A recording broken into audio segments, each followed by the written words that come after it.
नमस्कार दोस्तों, स्वागत है आप सभी का हमारे पढ़ाई के यूट्यूब चैनल पे। मैं आरवी सर।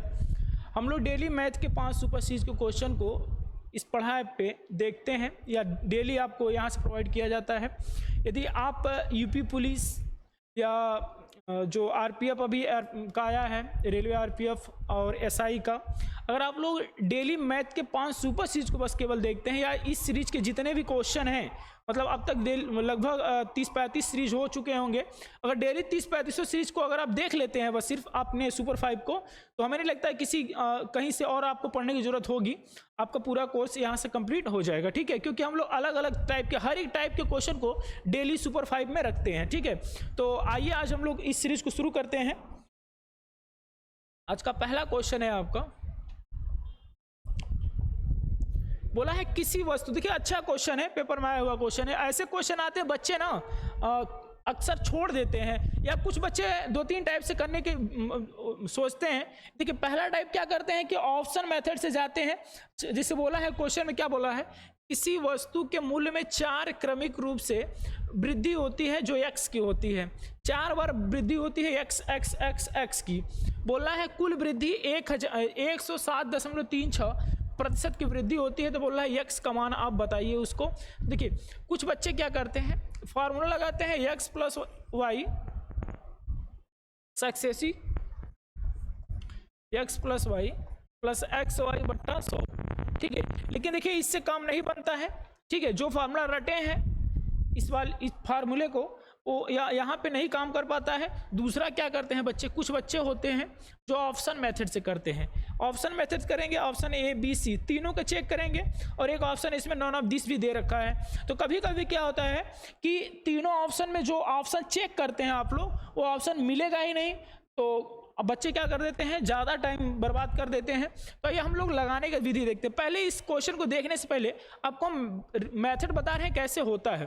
जैसे मान लीजिए कोई सवाल है, बोलते हैं कि 10% की 2 बार वृद्धि हो रही है। कितने की 2 बार वृद्धि हो रही है? 10-10 की। तो अब देखिए 2 क्रमिक और कुल वृद्धि कितने की होगी, तो 10 की वृद्धि, 10 का फ्रैक्शन वैल्यू आप निकालेंगे तो कहोगे सर 1/10 होगी। हर 10 रुपया पर 1 रुपये की वृद्धि हो रही है। हर 10 पर 1 रुपये की वृद्धि होगी, 11 हो जाएगा। हर 10 पे 11, ठीक है। 2 बार हुआ है, 2 बार 10 का गुणा करेंगे 100 हो जाएगा, 11 गुणा करेंगे 121 हो जाएगा, ठीक। अब देखिए 10 से 121 हो गया, यानी 21 की वृद्धि हुआ। 100 से 121 हुआ, 21 का वृद्धि हुआ।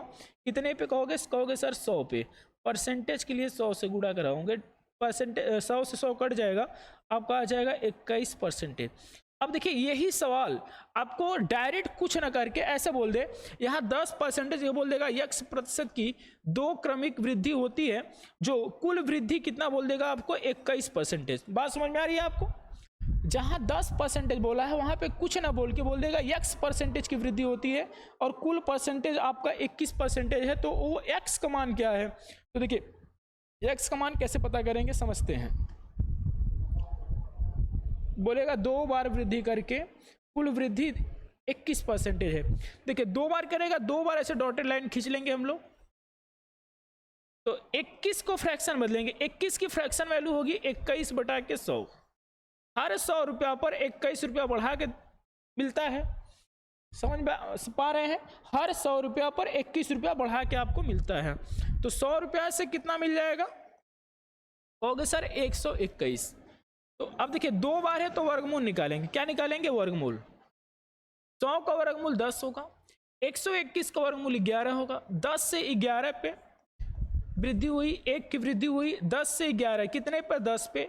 परसेंटेज के लिए कहोगे सर 100 से गुणा, 1 0 से 1 0 कट जाएगा, जो x की वैल्यू आ जाएगी आपकी कितनी आ जाएगी? 10।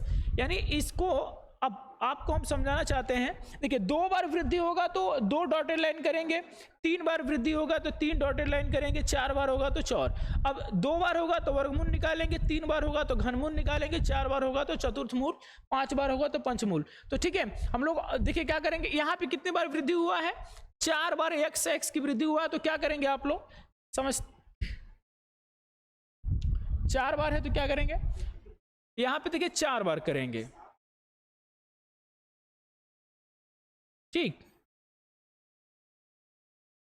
4 बार है तो 4 बार करेंगे। अब कितने की वृद्धि हो रही है? यक्स परसेंटेज तो हमको नहीं पता क्या है वो, लेकिन कुल वृद्धि कितना होके हो रही है। जैसे वहां पे 21 आया था तो 21 की फ्रैक्शन निकाले थे, यहाँ पे आ रहा है 10 1 107.36। तो 107.36 को जब हम लोग फ्रैक्शन में बदलेंगे तो बट्टा में आ जाएगा कितना 10,000, यानी 10,000 से बढ़कर कितना हो गया 10,736। तो 10,700 कितना हो गया 36। अब देखिए अभी हम आपको बताए हैं कि यदि वर्गमूल है तो 2 बार निकालेंगे, घनमूल है तो 3 बार, और चतुर्थ मूल है तो कितना बार 4 बार। तो यहां पे देखिए 4 बार निकालेंगे, कितना निकालेंगे 4 बार। ठीक, तो 10,000 का जब चतुर्थ मूल निकालेंगे तो कितना आएगा 10 आ जाएगा, क्योंकि देखिए 10,000 को हम लोग लिख सकते हैं 10 गुणे 10 गुणे 10 गुणे 10, 4 बार लिख सकते हैं। और आपको पता है वर्गमूल में 2-2 का पेयर बनता है, घनमूल में 3-3 का पेयर बनता है, चतुर्थ मूल में 4-4 का। तो यहाँ से 10 जो है 4 का मतलब पेयर बन जाएगा 4 का, तो एक 10 निकल जाएगा बाहर। इसी प्रकार से इसको लिख सकते हैं हम लोग 12 × 12 और 12, यहाँ से भी 12 का पेयर निकल जाएगा बाहर, तो यहाँ पे 12 हो जाएगा। अब जो देखिए 10 रुपया से 12 रुपया हो जा रहा है, इसका मतलब है कि 2 रुपया बढ़ गया। 10 से 12 होने का मतलब कितना बढ़ गया 2 रुपया बढ़ गया। कहोगे सर कितने पे बढ़ गया, तो बेटा 10 पे बढ़ गया, तो 10 बट्टा में रहेगा। परसेंटेज के लिए 100 से गुणा कराएंगे, एक जीरो से एक जीरो कंप्लीटली कट जाएगा। 10 दूना के 20%, यानी इस सवाल का जो राइट आंसर होगा यक्स की वैल्यू जो बढ़ रही है 20%। अब देखिए फंस गए ना आप, अगर आप ऑप्शन से करते इस क्वेश्चन को तो यहाँ पे देखिए ना तो ए में है, बी में ना तो सी में, तो इस सवाल का जो राइट आंसर है कौन सा होगा, ऑप्शन नंबर डी इस सवाल का राइट आंसर होगा। तो इसी वजह से कह रहे हैं कि कभी कभी देखिए सीजीएल में आया हुआ क्वेश्चन है, कभी कभी पेपर में नन ऑफ दिस ऑप्शन जो राइट आंसर होगा वो देगा ही नहीं, तो बच्चे क्या करते हैं ऑप्शन को रख के चेक करते हैं और हो जाता है गलत, ठीक है, और ज्यादा टाइम लग जाते हैं। तो आप डायरेक्ट यहां पे करिए, जितना बार बोला है 4 बार बोले तो 4 बार डॉटेड लाइन करिएगा, 3 बार बोलेगा तो 3 बार, 2 बार बोलेगा तो 2 बार, ठीक है।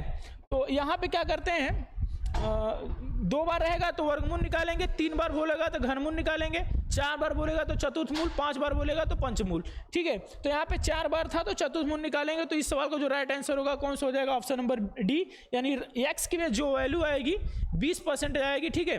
अगला सवाल देखते हैं इस सीरीज का। चलिए देखिए ये बहुत अच्छा क्वेश्चन है, ये भी आपके सीजीएल के मेंस में आया हुआ क्वेश्चन है। देखिए क्वेश्चन क्या कर रहा है एक बार पढ़ते हैं पहले, ठीक है। और देखिए जब ऐसा क्वेश्चन आता है ना पेपर में तो बच्चे स्किप करके छोड़ के चले जाते हैं। जो आप देख रहे हैं क्वेश्चन स्क्रीन बोर्ड पे, ऐसा क्वेश्चन जब पेपर में आता है बच्चे स्किप करके चले जाते हैं, या फिर बनाने के लिए बैठते हैं ना, जब बनाने के लिए बैठते हैं तो गलत कर देते हैं। क्वेश्चन क्या कर रहा है समझते हैं, ए बी की तुलना में दोगुना कार्यकुशल है, ए बी की तुलना में दोगुना, अगर ई एक काम करता होगा तो ये कितना काम 2 वर्ग काम करता होगा। बोल रहा है ए और बी मिलकर उसी काम को सी और डी के एक साथ किए जाने के समय से दोगुना समय में पूरा करते हैं, सी और डी से, ठीक। अब सी और डी बोल रहा है सी और डी अकेले एक कार्य दिवसों की संख्या कितनी है 4 और 5। सी और डी यहां पर लिख देते हैं, सी और डी के कार्य दिवस, यानी कार्य दिवस कितना है 4 = 5 एक कार्य है। आप जानते होंगे कार्य जो होता है एफिशिएंसी के व्युत्क्रमानुपाती होता है, ठीक है। मतलब कि जो ज्यादा काम करता है वो कम समय लगाता है, जो कम काम करता है वो ज्यादा समय लगाता है। ये इनके कार्य की रेशियो है, तो जो इनकी क्षमता एफिशिएंसी की बात करें तो वो हो जाएगा 5 रेशियो कितने का 4, 5 रेशियो कितने का 4 का हो जाएगा। तो देखिए यहां पे जो एफिशिएंसी होगी कितने हो जाएगी 5 = 4। अब देखिए इससे बोलना है दोगुना क्षमता का है, मतलब इससे दोगुना काम करते हैं, दोगुना कार्य क्षमता वाले। तो यहाँ पे देखिए 5 और 4 कितना है 9, 5 और 4 कितना है 9, 9 में अगर 9 रेशियो से काम करते हैं तो यहाँ पे कितना रेशियो से काम करेंगे 4.5 रेशियो, क्योंकि इससे ये दोगुना होना चाहिए, ठीक है। तो अगर 9 रेशियो से काम करते तो कितना 4.5। तो अब देखिए इसमें से इनकी कितना हो जाएगी वर्ग 4.5 में 2 और 3 के रेशियो में अगर हम लोग बांटें, 4.5 को 2 और 3 के रेशियो में अगर हम लोग बांटें, तो देखिए यहाँ पे एक बार और लिख देते हैं, तो ये हो जाएगा ए बी सी और डी, ठीक। तो देखिए यहाँ पे बांटेंगे तो 3 हो जाएगा, ये 1.5 होगा, देखिए 4.5 में से 2 रेशियो है तो यानी 3 रेशियो है, और ये कितना बन गया 1.5 रेशियो। इनको अगर बांटेंगे तो ए तो है ही 5 और 4 में, ठीक है। अब देखिए यहाँ पे दशमलव में आ गया तो इसको हम लोग पूरा कर लेते हैं, क्या 2 से गुणा करा देते हैं, यानी कि कितना हो जाएगा 3 का 2 6 हो जाएगा, ये आपका 6 हो जाएगा, ये 1.5 का 2 3 हो जाएगा, 5 का 2 10 हो जाएगा,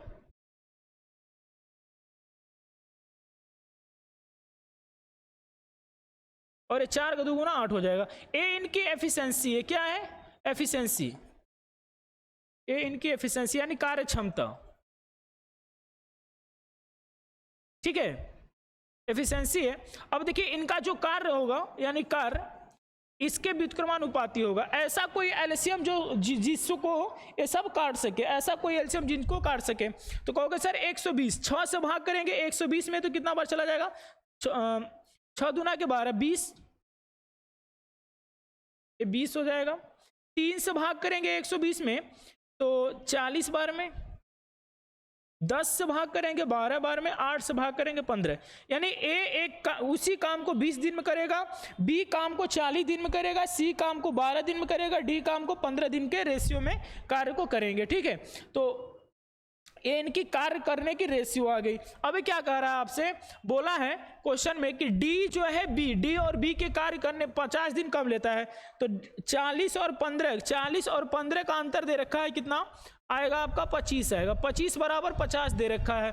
एक रेशियो का मान आप कहोगे सर 2 रेशियो आ गया, एक रेशियो का मान कितना आ गया 2, तो किसी एक का इसमें से हम लोग टोटल काम निकाल लेते हैं, टोटल वर्क, अगर 1 रेशियो में 2 है तो 20 रेशियो का मान मान लीजिए ए का निकाल लेते हैं, तो ए का कितना हो जाएगा 20 दूना के 40 काम कर रहा है 6 के हिसाब से, तो कुल कितना काम करेगा 6 चौके 24, यानी ये टोटल वर्क हो गया आपका। अब क्या कह रहा है आपसे, कितने दिन में ए और सी मिलकर काम को पूरा करेंगे, कितने दिन में ए और सी, तो ए और सी की कार्य क्षमता देख लेते हैं। यहाँ पे 6 है और यहाँ पे 10 है, 10 6 16 रेशियो से काम करेंगे, तो देखिए 16 रेशियो से काम करेंगे, यहाँ पे 10 है यहाँ पे 6 है, तो 16 रेशियो से काम करेंगे। 4 से काटेंगे 10 बार में, 4 से काटेंगे 4 बार में, अभी देखिए ऊपर 10 6 का 60 हो गया, 60 में 4 से भाग करेंगे कितना आ जाएगा 15 दिन, यानी ए और सी उस काम को कितने दिन में कंप्लीट कर लेंगे, तो 15 दिन। इस सवाल का जो राइट आंसर होगा ऑप्शन नंबर सी इस सवाल का राइट आंसर हो जाएगा। एक बार फिर से समझते हैं, बहुत अच्छा क्वेश्चन है। देखिए बोला है ए बी की तुलना में 2 गुना है, 2 गुना हो गया। बोला है इनके कार्य दिवसों की संख्या 4 संबंधी 5 है, तो जो 4 संबंधी 5 कार्य दिवस की रेशियो है, अगर एफिशिएंसी की बात करें तो क्या हो जाएगा पलट जाएगा, 5 संबंधी 4 हो जाएगा। इससे 2 गुना समय ले रहे हैं बोल रखा है, तो अगर ये 9 रेशियो से काम करते होंगे तो ये 4.5 रेशियो से काम करते होंगे, तब तो इससे 2 गुना समय इससे 2 गुना समय ले रहे होंगे। देखिए 4.5 में से 2 रेशियो है, तो मतलब कि 3 रेशियो होगा, और ये 1.5 सब में 2 से मल्टीप्लाई करा दी है, तो 3 का 2 गुना 6 हो गया, 1.5 का 2 गुना 3 हो गया, ये 5 था तो 5 का 2 गुना 10 हो जाएगा, 4 का 2 गुना 8। ये इनके एफिशिएंसी का रेशियो है, तो जो इनके कार्य का रेशियो होगा, कार्य का रेशियो हो जाएगा 20 40 12 और 15। बोला है बी और डी से 50 दिन कम या ज़्यादा समय में लेता है, 40 और 15 का अंतर 25 रेशियो का, 25 रेशियो बराबर 50 है, 1 रेशियो बराबर 2 आ गया। तो देखिए टोटल कार्य निकालेंगे, टोटल काम निकालेंगे, तो देखिए 20 1 रेशियो का मान 2 आया, तो 20 रेशियो का मान 40 हो जाएगा। 6 के हिसाब से काम करता है तो टोटल कितना काम कर देगा, टोटल 40 × 6 काम कर देगा। बोला है ए और सी काम को कितने दिन करेंगे, तो ए 6 और सी 10, तो 10 6 16 के एफिशिएंसी से काम करेंगे, तो काम को कितने दिन में कंप्लीट कर देंगे 15 दिन में, यानी इस सवाल का जो राइट आंसर हो जाएगा ऑप्शन नंबर सी इस सवाल का राइट आंसर होगा। ठीक है, स्क्रीनशॉट ले लीजिए, बहुत अच्छा क्वेश्चन है, बहुत बार पेपर में आया हुआ क्वेश्चन है। ठीक है, चलिए आगे बढ़ते हैं।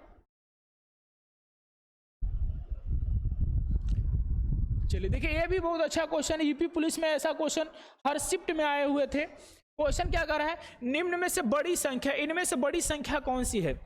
देखिए जब ऐसा सवाल बनता है तो हम लोग देखेंगे कि भिन्न कैसा है। ठीक है, भिन्न जिसमें अंश हर से छोटा हो, अंश जो है हर से छोटा हो, जिससे हर बड़ा हो और अंश क्या हो छोटा है तो उसको हम लोग सतत भिन्न कहते हैं, यानी कि इंक्रीज भिन्न। ठीक है, चलिए ये नहीं समझ में आया, ये देखिए आप यहाँ देखिए इनके अंतर देखेंगे, 25 और 28 का अंतर 3 है, और 53 और 59 का अंतर 6 है। इनके बीच का अंतर देखेंगे, यहाँ पे 4 का अंतर है और यहाँ पे 12 का अंतर है। ठीक है, पहले वाले ऑप्शन में 3 का अंतर, दूसरे वाले में 6 का, तीसरे वाले में 4 का और चौथे वाले में 12 का। इनके बीच का गैप देखेंगे ना, अंश और हर के बीच का गैप देखेंगे हम लोग। ठीक है, देखिए 3 6 4 3 6 4 12 का एक एलसीएम ले लेंगे, एलसीएम ले लेंगे तो 12 हो जाएगा। कितना हो जाएगा? 12 यानी कि इनको 12 बनाने के लिए इसमें 4 से गुणा कराएंगे तो ऊपर 4 से इसमें ना गुणा करा के इसमें कराएंगे तो 25 चौक कितना हो जाएगा? 100। हर से कोई मतलब मत रखिएगा। ठीक है, यहाँ देखिए 6 को 12 बनाने के लिए किससे गुणा करेंगे? 2 से। 6 को 12 बनाने के लिए किससे गुणा करेंगे? 2 से। तो इसमें 2 से 53 दूना के 106 हो जाएगा। 41 को 12 बनाने के लिए, सॉरी 4 को 12 बनाने के लिए 3 से गुणा कराएंगे तो 41 में 3 से गुणा करेंगे, 3 एक कम 3, 4 3 के 12, 123 हो जाएगा। इसी प्रकार इसमें 12 है ही 12 बनाने के लिए तो इसको डायरेक्ट 1 से गुणा करेंगे। देखिए यहाँ पे 100 आ गया, यहाँ पे 106, यहाँ पे 123, यहाँ पे कितना आ गया? 93। तो आपसे सबसे बड़ी पूछा है तो इसमें से सबसे बड़ी देख लीजिए कौन है। कहोगे सर 123 है तो यानी कौन सा सबसे बड़ी संख्या होगा? ऑप्शन नंबर सी इस सवाल का राइट आंसर हो जाएगा। ठीक है, अगर आपसे पूछता, कभी पूछ लेता छोटी संख्या बताइए तो सबसे छोटी कौन होती है? डी वाला होता। कभी कभी पूछता है बढ़ते क्रम में यानी आरोही क्रम में, कभी कभी पूछता है घटते क्रम में यानी अवरोही क्रम में, असेंडिंग ऑर्डर डिसेंडिंग ऑर्डर भी पूछ सकता है। कभी लार्जेस्ट वैल्यू पूछा है तो लार्जेस्ट वैल्यू इस सवाल का जो आंसर होगा सी होगा।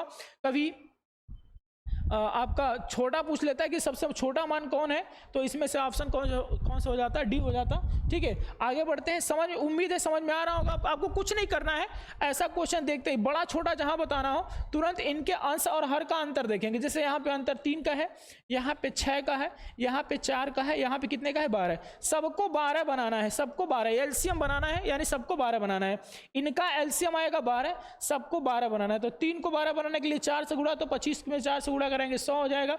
53 को 12 बनाने के लिए 6 को 12 बनाने के लिए 2 से गुणा, तो 53 में 2 से गुणा कराएंगे। इसको 12 बनाने के लिए 3 से गुणा, तो इसमें 3 से गुणा कराएंगे। इसमें 12 है, 12 को 12 बनाने के लिए 1 से गुणा कराएंगे। तो इस सवाल का जो बड़ा वैल्यू होगा कौन सा होगा? ऑप्शन नंबर सी हो जाएगा। ठीक है, आगे बढ़ते हैं, क्वेश्चन नंबर 4 देखते हैं। चलिए क्वेश्चन नंबर 4 देखते हैं। क्वेश्चन क्या कह रहा है? बोल रहा है 1 से 1000 तक पूर्णांकों को लिखा जाए तो 6 कितनी बार आएगा? बहुत अच्छा सवाल, रेलवे में हर बार आने वाला सवाल। बोल रहा है 6 कितनी बार आएगा। आपको हम बताना चाहते हैं कि 1 से 100 तक अगर आप लिखते हैं कोई भी अंक 1 से 100 तक लिखते हैं तो 0 जो है 11 बार आता है, 1 जो है 21 बार आता है और बाकी सभी संख्याएं, बाकी सभी संख्या 20 बार आती हैं। 20 बार कहां कहां आती हैं? इकाई अंक पे 10 बार आती है, 10 बार दहाई अंक पे। ठीक है, ये आपको रूल पता होना चाहिए। इसका एक स्क्रीनशॉट ले लीजिए। ठीक है, ठीक, देखिए 0 आता है 11 बार, 1 आता है 21 बार, बाकी सभी कितनी बार? 20 बार आते हैं। इकाई अंक 10 बार और दहाई पे भी 10 बार आते हैं। तो देखिए अब हम लोग क्या करेंगे, 1 से 1000 तक बोला है कि 6 कितनी बार आएंगे। तो देखिए इकाई अंक पे 6 आएगा जो 10 बार आएगा, इकाई अंक पे जो 6 आएगा, इकाई अंक पे 6 जो आएगा 10 बार, और 1000 तक जाने के लिए 10 बार इकाई अंक आएगा, यानी 10 दहा में कितना हो जाएगा? 100, यानी कि इकाई अंक पे 100 बार आएगा। इसी प्रकार दहाई अंक की बात करते हैं, दहाई अंक पे 6 आएगा 10 बार, और 1000 तक है तो 10 बार दहाई अंक पे आएगा तो कितना आएगा? ये भी 100 तक हो जाएगा। फिर उसके बाद देखते हैं सैकड़ा यानी 1000 पे। 1000 पे कितना आएगा? 1000 पे कहां से कहां तक आने लगेगा? 601 से शुरू होगा 699 तक दहाई अंक पे आएगा, सॉरी 1000 पे आएगा तो कितनी बार आएगा? टोटल 100 बार आएगा।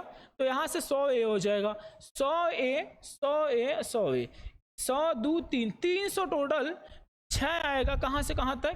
1 से 100 तक 6 आएगा। इसी प्रकार के सवाल अगर आपको आते हैं तो डायरेक्ट आप इतना जानिए कि इकाई पे 10 बार आता है, कोई भी अंक 1 और 0 को छोड़ के। दहाई पे भी 10 बार आते हैं, तो अगर 500 तक बोलेगा तो 5 बार गुणा करिएगा, 600 तक बोलेगा तो 6 बार, 7 तक बोलेगा तो 7 बार। यहाँ बोला है 1000, यानी 10 बार आएंगे तो 10 से गुणा 10 दाम में 100, यानी इकाई अंक पे 6 आएगा 100 बार, दहाई अंक पे 6 आएगा 100 बार, और 1000 पे कितने बार आएगा 100 बार। तो टोटल जोड़ेंगे तो कौन सा आंसर हो जाएगा आपका? ऑप्शन नंबर सी इस सवाल का राइट आंसर हो जाएगा। ठीक है, आज के सीरीज का लास्ट क्वेश्चन देखते हैं हम लोग, क्वेश्चन नंबर 5। चलिए, ये भी देखिए बहुत अच्छा क्वेश्चन है। बच्चे कैसे बनाते हैं आप आइए समझते हैं। देखिए, पहला आपको बेसिक रूल बताते हैं, फिर इसको शॉर्ट में बताएंगे कैसे करना है। देखिए, 3 का 3 में मल्टीप्लाई आप कराओगे, 3 और 3 का मल्टीप्लाई कराओगे 9 हो जाएगा, 9 में 1 जोड़ोगे टोटल हो जाएगा 10, 9 में 1 जोड़ने पे 10 हो जाएगा, बट्टा में 3, 3 अभी ऊपर चला जाएगा, फिर 10 में 2 से गुणा करेंगे, 10 दूना कितना हो जाएगा 20, और यहाँ पे 3 आ गया है तो 10 और 3 कितना हो जाएगा 23, बट्टा में 10। अब ये 10 फिर से ऊपर चला, यहाँ हो जाएगा, यहाँ पे गुणा होगा तो 10 हो जाएगा, 23 एक कम 23, 23 में 10 जोड़ेंगे, 23 में 10 जोड़ेंगे 33 हो जाएगा, बट्टा में कितना आ जाएगा 23। फिर इसको यहाँ पे लाएंगे, 33 से गुणा होगा, 33 एक कम 33 में 10 जोड़ेंगे, 33 प्लस के 23, बट्टा में हो जाएगा आपका 33। जोड़ेंगे इसको तो आपका हो जाएगा 3 3 6 56 बटा के 33। तो कौन सा आंसर होगा? तो कहोगे सर 56/33 तो कोई है नहीं, लेकिन देखिए ऑप्शन नंबर बी देखिए इनवर्स दे रखा है, इनवर्स होगा तो पलट जाता है, तो यानी कौन सा आंसर हो जाएगा आपका? ऑप्शन नंबर बी, क्योंकि हम इन लोगों इसको लिख सकते हैं 33 बट्टा में 56 के पावर -1, इनवर्स होगा तो पलट जाएगा वो। ठीक है, इस सवाल का जो राइट आंसर होगा ऑप्शन नंबर बी होगा। देखिए, आप बेसिक ऐसे लगाएंगे, लेकिन कभी कभी क्या होता है बच्चे पलटने में और गुणा उड़ा जोड़ने में क्या कर देते हैं, गलती कर देते हैं। तो आइए हम लोग इसको देखिए कैसे करेंगे जो कि गलती होने का कम चांस होगा आपका। ठीक है, देखिए कैसे करेंगे। यहाँ देखिए 1/3 है, 1/3 आप ऐसे लिख लेंगे 1/3 को। ठीक है, देखिए कई बार प्लस है, 1 2 3 4 बार प्लस है, 4 बार प्लस का चिन्ह लगा देंगे, बीच में माइनस होता तो माइनस भी लगा देते आप। ठीक है, यहाँ पे कितना है 3, तो 3 को लिख लेंगे, इसके ऊपर लिख लेते हैं, यहाँ पे 3 लिख लेंगे, यहाँ पे 2 है तो 2 को लिखेंगे, यहाँ पे 1 है तो 1 को लिख लेंगे। ठीक है, अब देखिए क्या करेंगे, यहाँ पे 3 है तो इसको यहाँ पे जो संख्या 3 है इसको इसमें मल्टीप्लाई करेंगे, फिर बाद वाली संख्या जोड़ेंगे। ठीक है, समझ लीजिए एक बार, 3 में 3 का गुणा कराएंगे, फिर 1 को जोड़ेंगे तो क्या हो जाएगा, 3 और 3 को गुणा कराएंगे 9, 1 जोड़ेंगे 10 हो जाएगा ये। फिर उसी प्रकार से 10 को 2 में गुणा कराएंगे, फिर जोड़ेंगे, 10 दूना 20, और 20 में 3 जोड़ेंगे 23 हो जाएगा आपका। अब देखिए 23 में 1 से गुणा कराएंगे 23 रह जाएगा, 23 में 10 जोड़ेंगे 33 हो जाएगा, 33 में 1 से गुणा कराएंगे 33 होगा, 23 जोड़ेंगे तो आपका हो जाएगा 56 हो जाएगा। अब देखिए जो भी वैल्यू आएगी 1 से बड़ी आएगी, तो यानी 56 बटा क्या हो जाएगा 23, सॉरी 56 बटा के 33। इस सवाल का जो राइट आंसर होगा तो ऑप्शन नंबर कौन सा हो जाएगा? ऑप्शन नंबर बी इस सवाल का राइट आंसर होगा। क्यों? क्योंकि आप जानते हैं कि 56 बटा 23 को हम लोग 33 बटा के 56 में इनवर्स में लिख सकते हैं। ठीक है, तो देखिए कभी कभी बच्चे क्या करते हैं, सवाल निकाल करके भी ऑप्शन देखते हैं, नहीं समझ में आता है, सोचते हैं गलत हो गया, लेकिन आप ऑप्शन से अच्छे से देखिएगा कौन सा आंसर होगा इस सवाल का right answer, option number B. तो दोस्तों वीडियो यदि आपको अच्छा लगे, मेरा पढ़ाया हुआ अगर आपको समझ में आ रहा हो अच्छे से, तो वीडियो को लाइक करिए, अपने दोस्तों में ज़्यादा ज़्यादा शेयर करिए ताकि उनको भी पता चले कि सुपर 5 सीरीज जो है एग्जाम की दृष्टि से बहुत ज़्यादा इंपॉर्टेंट है। तो आज के लिए बस इतना ही, मिलते हैं अगले वीडियो में, धन्यवाद।